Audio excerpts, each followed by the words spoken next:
بسم الله الرحمن الرحيم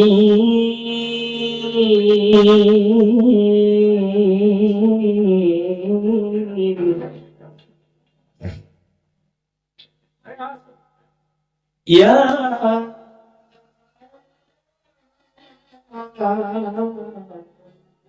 أيها الذين آمنوا اتقوا الله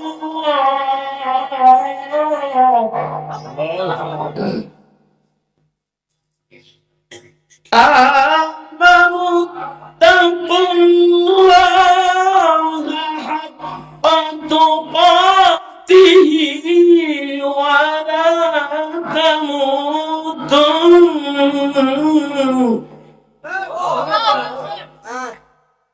ولا تموتن إلا وأنتم مسلمون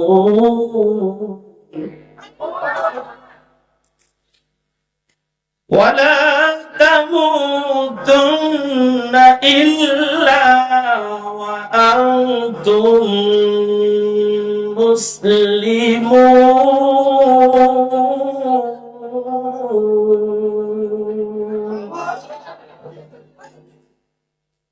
قال النبي صلى الله عليه وسلم: من جعل القرآن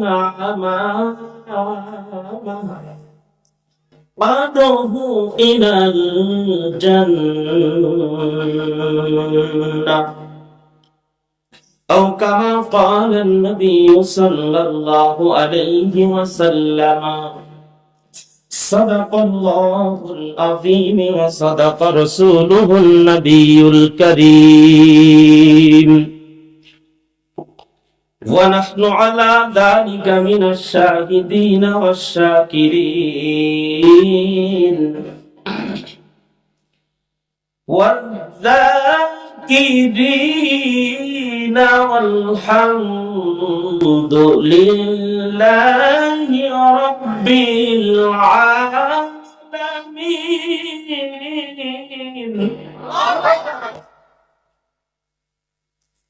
মুসলিম মোরা ঘুমিয়েছি আজ, বিবেকে চলছে তালা, রক্ত মোদের হয়েছে শিথিল, পাপে অন্তর কালা। আসছে পথে আধার নেমে, তাই বলে কি রইব থেমে, বারে বারে জ্বালাবো বাতি, হয়তো বাতি জ্বলবে না, তাই বলে তো অন্ধকারে পড়ে থাকলে চলবে না।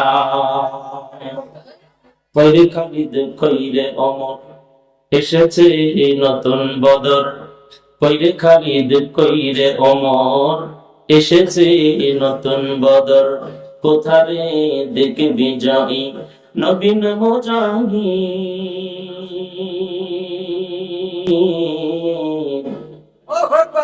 এখনো কি গাইতে হবে তোদের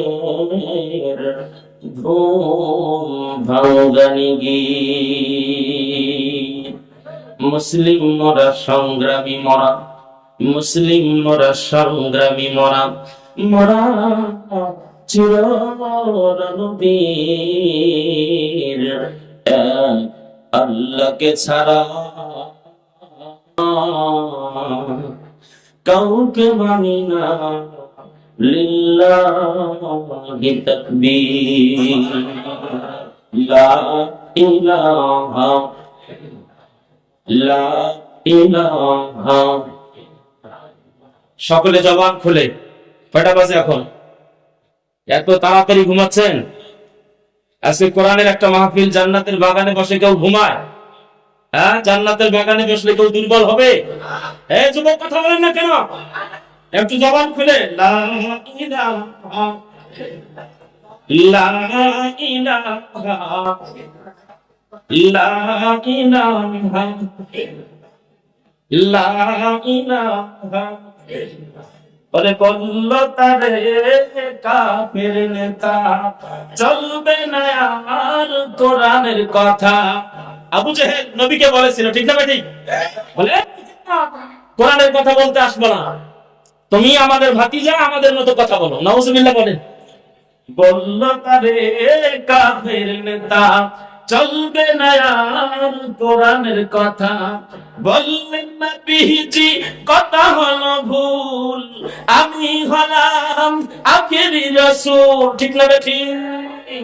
বলবো আমি কোরআনের কথা, ভয় করি না কোন নেতা, লা ইলাহা। আমরা কোন নেতাকে ভয় করি? আমরা ভয় করি কাকে? সবাই আল্লাহর দেওয়া কণ্ঠ দিয়ে আল্লাহর নামের জিকির জোরে বলেন, লা ইলাহা, লা ইলাহা, লা ইলাহা, লা ইলাহা, লা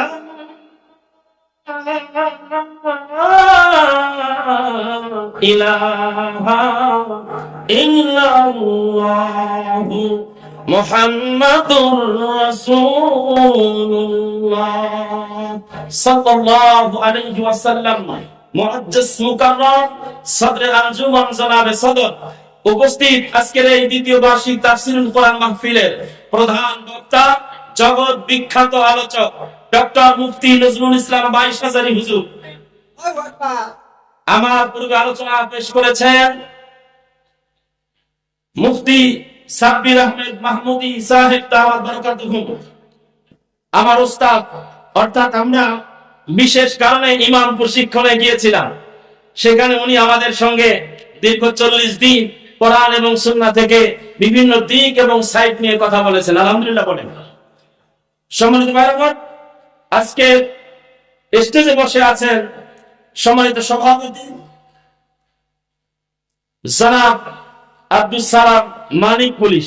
আপনি আল্লাহ তাআলা আজকের মাহফিলের সম্মানিত সভাপতি মহোদয়কে যেভাবে সম্মান দিয়েছেন, কাল কঠিন কিয়ামতের ময়দানে আল্লাহ তাআলা তাকে মাফ করে নবীদের সাথে আরেকটি সম্মানের চেয়ারে বসার তৌফিক দান করুন, আমিন। বাকি জিন্দেগি কোরআনের সাথে সুন্নাহর সাথে চলার তৌফিক দান করুন, আমিন। আলোচনা রেখে ধন্য করেছেন 22 হাজারী হুজুরের সুযোগ্য সন্তান জাফর আহমেদ ওসমানী সাহেব সহ আমার প্রিয় বন্ধুবর হযরত মাওলানা গোলাম রব্বানী সাহেব। আল্লাহ তাআলা গোলাম রব্বানী ভাইকে শুধু আমিরের পাড়ায় নয়, সারা বাংলাদেশে কোরআনের দাওয়াত নিয়ে মাঠে ময়দানে সেভাবে কাজ করার তৌফিক আল্লাহ দান করুন, আমিন। প্রধান অতিথি হিসেবে উপস্থিত থাকার কথা ছিল জনাব মোহাম্মদ জাকির হোসেন সরকার, নবনির্বাচিত এমপি মহোদয়, 23 রংপুর 5 মিঠাপুকুর। আল্লাহ তাআলা জনাব এমপি মহোদয়কে যতদিন ক্ষমতায় থাকবে কোরআন সুন্নাহর সাথে, কোরআন ওয়ালাদের সাথে, আল্লাহ ওয়ালাদের সাথে, ইসলাম ওয়ালাদের সাথে, আল্লাহর জমিনে যারা আল্লাহ কোরআনের আইন বাস্তবায়ন করার আন্দোলন করে তাদের সাথে সমন্বয় করে সঠিকভাবে দায়িত্ব পালন করার তৌফিক আল্লাহ ভাইকে দান করুন, বলেন আমিন। উপস্থিত রয়েছেন মুরব্বিয়ানে কেরাম, যুবক বন্ধুগণ, ছাত্র ভাইয়েরা, পর্দানসীন আমার মা ও বোনেরা, আমি সকলকে জানাচ্ছি আন্তরিক মুবারকবাদ ও সানি সালাম। আসসালামু আলাইকুম ওয়া রাহমাতুল্লাহি ওয়া বারাকাতুহু। মাত্র আধা ঘন্টা সময়, কয় ঘন্টা? ঘন্টার অর্ধেক, আধা ঘন্টা। কি বলবো আর কি শুরু করবো নিজেও জানি না। খুব গুরুত্বপূর্ণ ওলামায়ে কেরাম আজকে দাওয়াত করা হয়েছে। আলহামদুলিল্লাহ, আমার পরেই হুজুর আসতেছেন 22 হাজারী হুজুর, 83 বছর বয়সেও যেভাবে তাফসীর করবেন আপনারা মুগ্ধ হয়ে যাবেন ইনশাআল্লাহ। ইনশাআল্লাহ আমি এই সংক্ষিপ্ত সময় আপনাদেরকে একটু কষ্ট দিব। আমি তো ইলম কালাম আমার নাই, তেমন যোগ্য বক্তাও আমি নই। তারপরেও যেহেতু আল্লাহ তাআলা সেই সিদরাতুল মুনতাহার উপর থেকে আরশে মুআল্লায় বসে আমার মালিক যেহেতু তার কুদরতি পার্লামেন্টের সিদ্ধান্ত অনুযায়ী আমি ছোট্ট গোলামকে এই কোরআনের মজলিসে কবুল করেছেন, এজন্য মহান মালিকের পক্ষ থেকে দেওয়া কোরআন থেকে একটু বক্তব্য দিব ইনশাআল্লাহ। ওমা তৌফিকি ইল্লা বিল্লাহ, আলাইহি তাওয়াক্কালতু ওয়া ইলাইহি উনীব। সময় নেই, ভূমিকায় যাব না, সরাসরি কোরআনের তাফসীর শুরু করছি। আমার ঘরে দোয়া চাইবেন, আমিন। আমার হাতে একটি কিতাব দেখা যায়, বলেন এটার নাম কি? জবান খুলে কথা বলতে হবে। সামনে কি করে বসে আছেন ভাই? একটু জবান খুলে বলেন তো, আবার বলেন। সবাই বলেন। এই মহাগ্রন্থ আল কোরআনুল কারীম খানা আজ থেকে প্রায় ১৫০০ বছর আগে হেরা গুহার ময়দানে, হেরা গুহার জমিনে, হেরা গুহা নামক একটি জায়গার মধ্যে আপনার আমার প্রিয় নবী, নবিকুল শিরোমণি সাইয়্যিদুল আম্বিয়া নবী মুহাম্মদুর রাসূলুল্লাহ সাল্লাল্লাহু আলাইহি ওয়াসাল্লামের উপরে এই পৃথিবীর মানব জাতিকে সুচারুরূপে পরিচালনা করার জন্য একটি সংবিধান, আমার ঘরে কোড অফ লাইফ বানায়া, কমপ্লিট কোড অফ লাইফ করে লাইফ ব্লুপ্রিন্ট বানায়া একটি মেসেজের কিতাব আমাকে দিয়েছেন, তার নাম হলো আল কোরআন। জোরে বলেন ঠিক না ঠিক? এই কোরআনুল কারীম আল্লাহ তাআলা সাজিয়েছেন 7টি মানজিল, 14টি সেজদা, মতান্তরে 15টি সেজদা, 30টি পারা, 114টি সূরা, 558টি রুকু। রুকু বলা হয় অধ্যায়কে। কিসকে? অধ্যায় মানে কি? আপনার আমার জীবনের বিভিন্ন অধ্যায় আছে না নাই? একটা শিশুকাল ছিল, একটা কিশোর কাল ছিল, একটা যৌবন কাল, একটা বৃদ্ধকাল, একটা শেষ কাল। ঠিক না ঠিক? এই কথা বলেন না কেন? এরকম বিভিন্ন অধ্যায়কে সাজিয়ে আল্লাহ তাআলা প্রায় 540টি অধ্যায়ের সমন্বয়ে যেই কোরআন সাজালেন, এখানে আয়াত দিয়েছেন 6236, মতান্তরে 6666টি আয়াতের সমন্বয়ে আমার আল্লাহ যে কোরআন সাজিয়েছেন, সেই কোরআনুল হাকিমের 3 নাম্বার সূরা, সর্ববৃহৎ সূরাগুলির 2 নম্বরে যিনি স্থান পেয়েছেন, সেই সূরার নাম সূরাতু আলী ইমরান। আলী ইমরান হলো হযরত ইমরান আলাইহিস সালাতু ওয়াস সালাম, এমন একজন নবী ছিলেন, সেই নবী এবং তার পরিবার সংক্রান্ত আল্লাহ তাআলা বিশাল আলোচনা করেছেন। সেই সাথে আমাদেরও বিষয়ে তিনি আলোকপাত করেছেন। এই সূরার নাম হলো সূরাতু আলী ইমরান। সূরাটি মদিনাতুল মুনাওয়ারায় নবীজি থাকাকালীন সময়ে অবতীর্ণ হয়েছে। মোট আয়াতে কারিমার সংখ্যা হলো 200টি, রুকু বা অধ্যায় হলো 20টি। তাহার মধ্য থেকে 10 নম্বর অধ্যায় বা রুকুর 102 নম্বর আয়াতে কারিমা, সেই আয়াতে কারিমা খানা জেনারেল, আরবিক, শিক্ষিত অশিক্ষিত সকল মানুষের খুবই পরিচিত আয়াত। ইমাম সাহেব হুজুর প্রায় এই আয়াতের বক্তব্য দিয়া তিনি বক্তব্য শেষ করেন। ইমাম সাহেব হুজুর প্রায় এই আয়াতের তেলাওয়াত করে নামাজ শেষ করেন। এই জন্য আপনাদের কাছে পরিচিত একটি আয়াত আমি আজকে বেছে নিয়ে আলোচনা করছি। সম্মানিত ভাইরা আমার, আয়াতে কারিমা খানা আবারও তেলাওয়াতের মধ্য দিয়ে আপনাদের সামনে আলোচনা শুরু করছি। পড়েন আমার সাথে।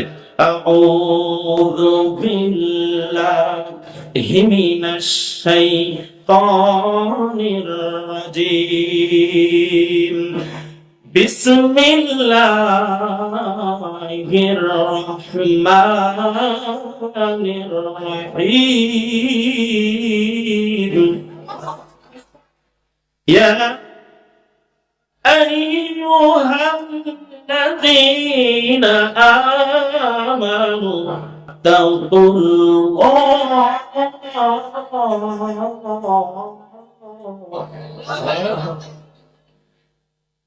আমার ভাইয়া, আয়াতে কারিমার সূচনা লগ্নে আমার আল্লাহ তামাম পৃথিবীর বর্তমান মানুষের সংখ্যা হলো 850 কোটি, 850 কোটি প্লাস।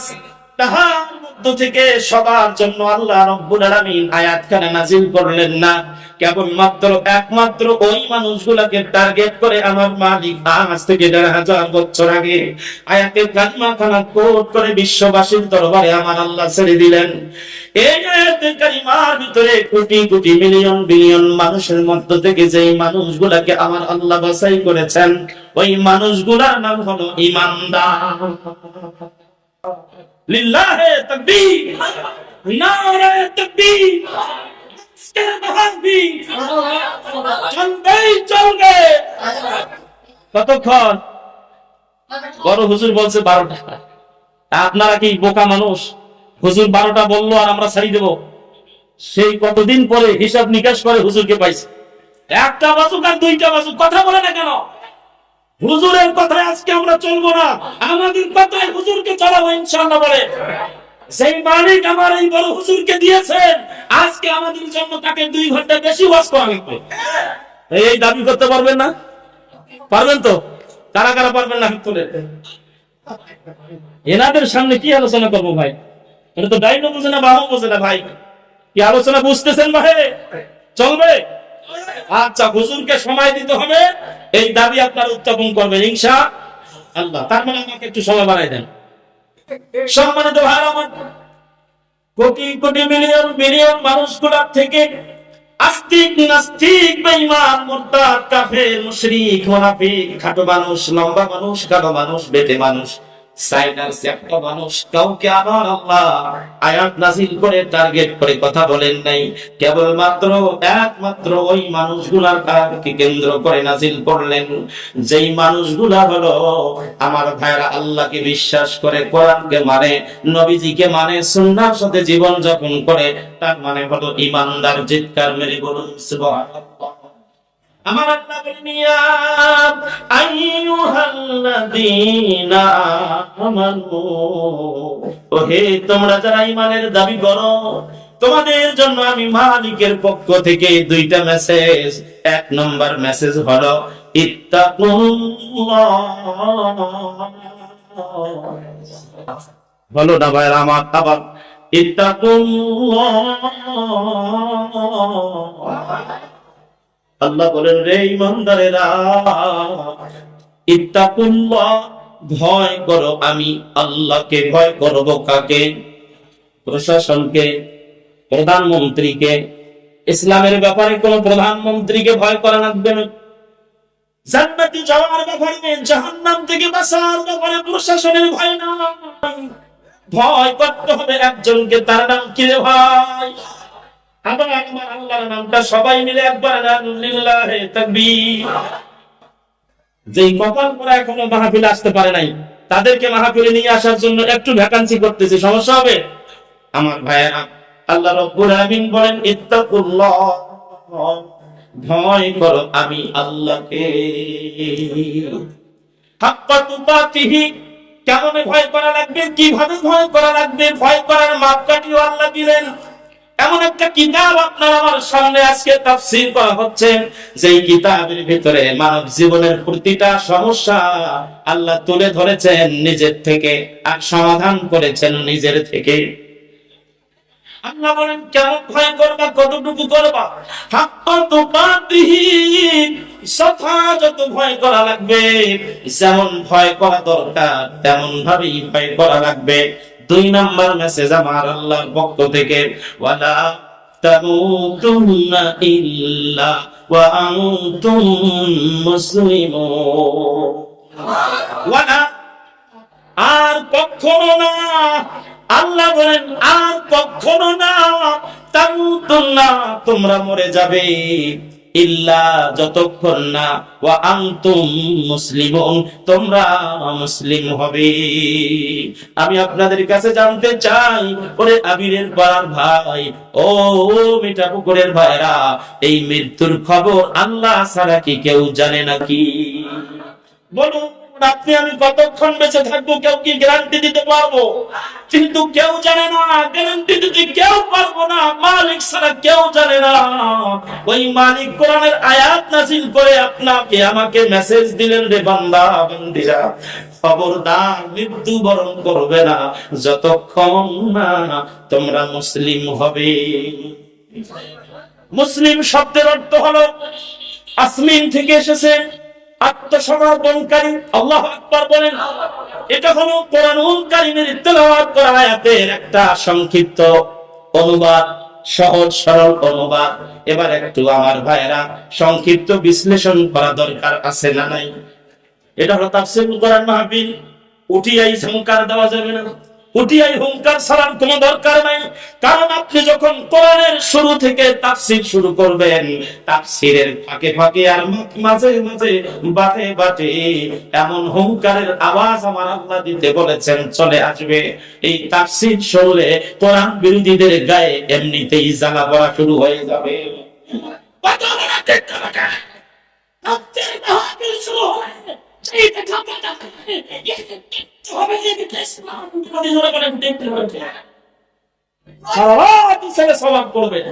সকিনা জরিনার কিসসা বলবেন, ওদের গায়ে জ্বালা পড়া ধরবে না।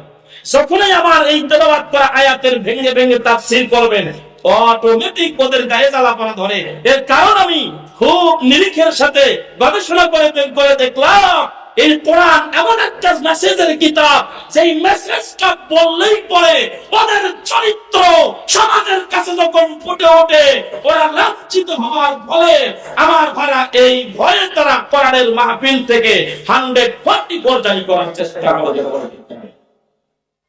এই আয়াত দিয়ে সারা জীবন নামাজ পড়লে, এই আয়াত দিয়ে এই 1 মাস পর তারাবি মজার সাথে পড়বে, যেটা জীবনে নামাজ পড়ে না ওটাও তারাবি শেষ করবে, ওটাও তারাবি মাইনাস করবে না, তারাবি থেকে গাফেল থাকবে না।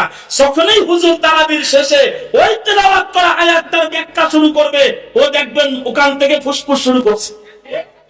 এতক্ষণ মিষ্টি সুরে তেলাওয়াত করলো, কি মজা লাগলো, তারাবির হাতিয়ে নিজের থেকে 5,000 টাকা বের করে দেয়।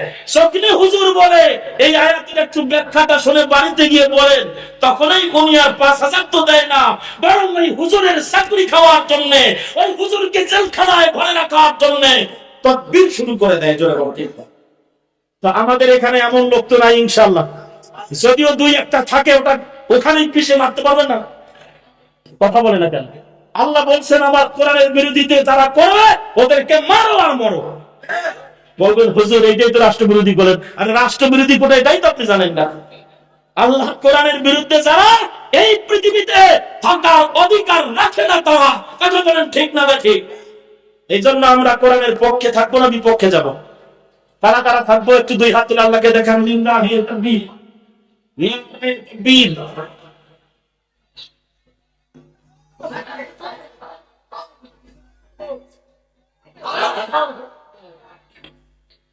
এই আপনাদের স্লোগান, এই মিঠাপুকুরের অবদান।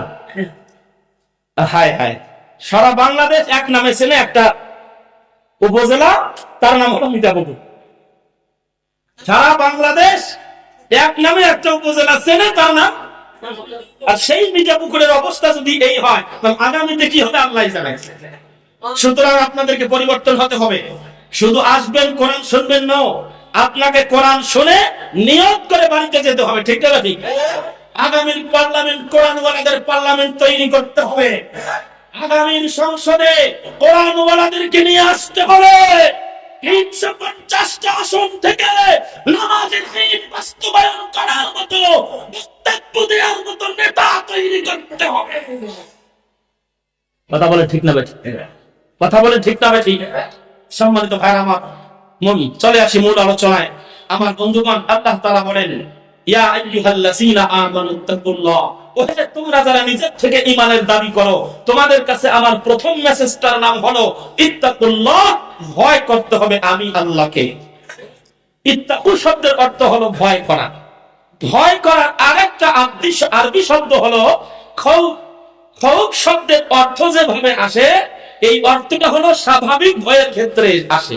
যেমন আমার মালিক বলেন, وَلَنَبْلُوَنَّكُمْ بِشَيْءٍ مِّنَ الْخَوْفِ وَالْجُوعِ وَنَقْصٍ مِّنَ الْأَمْوَالِ وَالْأَنفُسِ وَالثَّمَرَاتِ وَبَشِّرِ الصَّابِرِينَ। ও দুনিয়ার বান্দা বান্দী, আমি আল্লাহ পরীক্ষা নেব। وَلَنَبْلُوَنَّكُمْ بِشَيْءٍ مِّنَ الْخَوْفِ, তোমাদেরকে একটু ভয় ভীতি দেখাবো। বিভিন্ন ধরনের ভয়ের সংসার তোমাদের অন্তরে জাগ্রত হবে। খোদা দ্বারা তোমাদেরকে একটু পরীক্ষা নিব। এরকম করে আল্লাহ রাব্বুল আলামিন ওয়াল-জু'i ওয়া নাকসিম মিনাল আমওয়ালি ওয়াল আনফুসি ওয়াত থামারাত, আরো 3টা গুরুত্বপূর্ণ বিষয়ের কথা বললেন। এই ভয় হলো সাধারণ ভয়, দুনিয়ার ভয়, স্বাভাবিক ভয়। সকলের মাঝে যেই ভয়ের সঞ্চার হয় এটাকে বলা হয় খাউফ। আর ইত্তাকু দ্বারা আল্লাহ যে ভয়ের কথা বলেছেন, মুফাসসিরিনে কেরাম তাফসীর করতে গিয়ে এই শব্দের, আয়াতের শব্দ নিয়ে এসে যেই ব্যাখ্যা করেছেন সেটা হলো 24 ঘন্টার ভিতরে আল্লাহকে ভয় করে, জাহান্নাম থেকে বাঁচার নিয়ত করে, জান্নাতে যাওয়ার আশা করে, হালালকে হালাল জেনে হারামকে হারাম মেনে আল্লাহর পথে চলতে থাকবে, আর কোন কবিরা গুনাহ করবে না। এইটা হলো ইত্তাকুল্লাহ, এইটাই হলো ইত্তাকু। এটাই আল্লাহ বলেছেন হাক্কা তুকাতিহি, যথাযথভাবে ভয় করতে হবে। যথাযথের ব্যাপারে আমার একটা তাফসীর আছে আপনাদের কাছে আমি বলতে চাই, সেই তাফসীরটা আমি এক্সাম্পল হিসেবে আপনাদের ক্ষেত্রে ব্যবহার করতে চাই। সেটি হলো, আমাদের এই দেশটার নাম বাংলাদেশ, এই দেশের একজন সর্বোচ্চ ক্ষমতাশীলের নাম হলো, তার নাম হলো রাষ্ট্রপতি, ঠিক না বেঠিক? সর্বোচ্চ ক্ষমতার অধিকারী তিনি কেমনে আপনিও বুঝতে পারবেন। দেখুন, আমরা খবর পত্র পত্রিকায় দেখি, বিভিন্ন ভিডিও ফুটেজে আমরা জানি যে কেউ যদি ফাঁসির আসামি হয়, কিসের আসামি, তিনি যদি এই রাষ্ট্রপতির বরাবরে একটা অ্যাপ্লিকেশন করে, একটা দরখাস্ত করে, একটা আপিল করে যে আমাকে আমার এই শাস্তি থেকে আমাকে মওকুফ করা হোক। আমার পুলিশ মহোদয় এখানে আছেন, সাবেক দায়িত্বশীল ঊর্ধ্বতন কর্মকর্তা আছেন, আমার ভাইয়েরা, আমি বলতে চাই ওনার বিশেষ ক্ষমতায়, বিশেষ ভালোবাসার কারণে ওই ফাঁসির আসামিকে উনি মাফ করে দিতে পারেন। এটা কি জানো বিষয়? সর্বোচ্চ ক্ষমতার পাওয়ার থাকলে এটা হয়, ঠিক না বেঠিক? মুফাসসিরিনে কেরাম বলেন হাক্কা তুকাতিহি, আল্লাহকে ভয় করতে হবে, ভয় করার মতো এই ক্ষেত্র অবলম্বন করে ব্যাখ্যায় যে কথাগুলি বলেন, আমি সেটাকে সামারি করে, সংক্ষিপ্ত করে, আমার মতো করে আপনাদেরকে বুঝাইতে চাইলাম। রাষ্ট্রপতিরও একটা পাওয়ার আছে, রাষ্ট্রপতির এই পাওয়ারের একটা লিমিটেশন আছে, একটা সীমানা আছে, একটা দায়বদ্ধতা আছে। এরপরে আপনি চেষ্টা করলে আন্তর্জাতিক ট্রাইব্যুনাল অথবা আমেরিকায় যারা বসে আছে, যারা মোরাল হিসেবে বসে আছে, আন্তর্জাতিক মানবাধিকার সংস্থার মাধ্যমে আপনি আরো কিছু করতে পারেন। তার মানে রাষ্ট্রপতির ক্ষমতার একটা পাওয়ার আছে, এই পাওয়ারের একটা মেয়াদ আছে, এই মেয়াদ বা একটা লিমিটেশন আছে, এটার একটা সময়সীমা আছে, এটার একটা শেষ আছে। আমি বলতে চাই, আল্লাহকে ভয় করার ক্ষেত্রে রাষ্ট্রপতির এত বড় ক্ষমতার পাওয়ার যেখান থেকে শেষ, আমার মালিকের ভয় কেবল সেখান থেকেই শুরু করতে হবে। কথা বলেন ঠিক না বেঠিক? কথা বলেন ঠিক না বেঠিক? এরপরে আল্লাহ বলেন ওয়ালা তামুতুন্না ইল্লা ওয়া আনতুম মুসলিমুন। আমি সংক্ষিপ্ত ব্যাখ্যা বিশ্লেষণে গিয়েছি। সম্মানিত ভাইরা আমার, আল্লাহ বলেন তুমি মুসলমান না হওয়া পর্যন্ত, মুসলিম না হওয়া পর্যন্ত, আত্মসমর্পণকারী না হওয়া পর্যন্ত এই পৃথিবীর জমিন থেকে বিদায় নিও না, তাহলে অবস্থা বড় খারাপ আছে। মুফাসসিরিনে কেরাম বলেন আত্মসমর্পণকারীর ব্যাখ্যা কি? তারা তাফসীর করতে গিয়ে বিভিন্ন সংজ্ঞা, বিভিন্ন কথা, বিভিন্ন বিষয় তারা বুঝিয়েছেন। তাহার মধ্য থেকে উপসংহার হিসাবে সংক্ষিপ্ত করে আপনাকে বলে যেতে চাই, মুসলিম শব্দের অর্থ হলো আত্মসমর্পণকারী। আত্মসমর্পণকারীর সহজ সরল ব্যাখ্যা হলো, আল্লাহর জমিনে চলতে হলে আল্লাহর কোরআনের আইন আর নবীর সুন্নতের পাবন্দি ছাড়া এক মিনিট চলা যাবে না, যাবে না, যাবে না। কথা কি বুঝাইতে পারছি ভাই? তাহলে একটু এবার গবেষণায় আসেন তো দেখি, আপনি আমি কি আল্লাহর কোরআনের আইনে চলছি? আল্লাহ বলেন ওয়ালা তামুতুন্না, খবরদার মরবি না রে, খবরদার মরবি না, ইল্লা ওয়া আনতুম মুসলিমুন, যতক্ষণ আত্মসমর্পণকারী না হবি।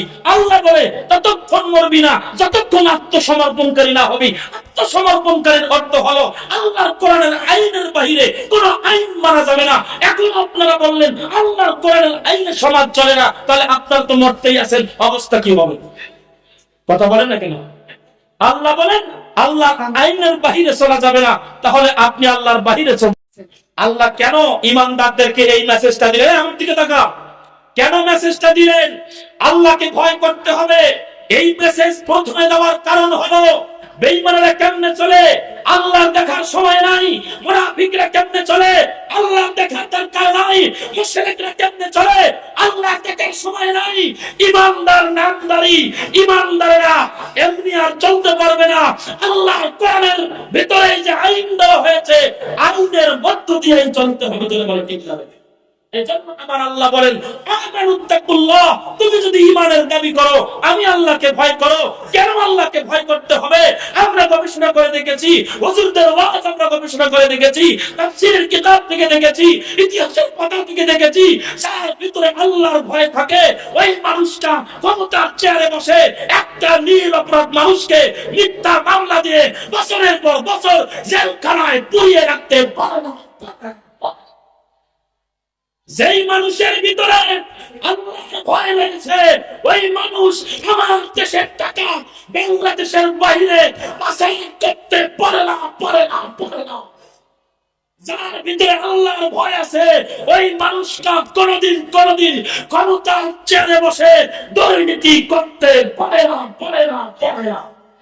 কথা কি ক্লিয়ার? এই জন্য আল্লাহ বলেন, এই ইমানদার, তোমার 1 নম্বর দায়িত্ব হলো ইত্তাকুল্লাহ, আমি আল্লাহকে ভয় করতে হবে। আমরা কি আল্লাহকে ভয় করতে রাজি আছি নাই? রাজি আছি না নাই? আমার ঘরে আমাদের ভিতরে যদি আল্লাহর ভয় থাকে, দুনিয়ায় 7টা সফলতা, আখিরাতে 8টা সফলতা, এই সফলতার বাস্তব চিত্র সহ আমি আজকে আলোচনা করার নিয়ত করেছিলাম। আসসালামু আলাইকুম ওয়া রাহমাতুল্লাহি তাআলা ওয়া বারাকাতুহু।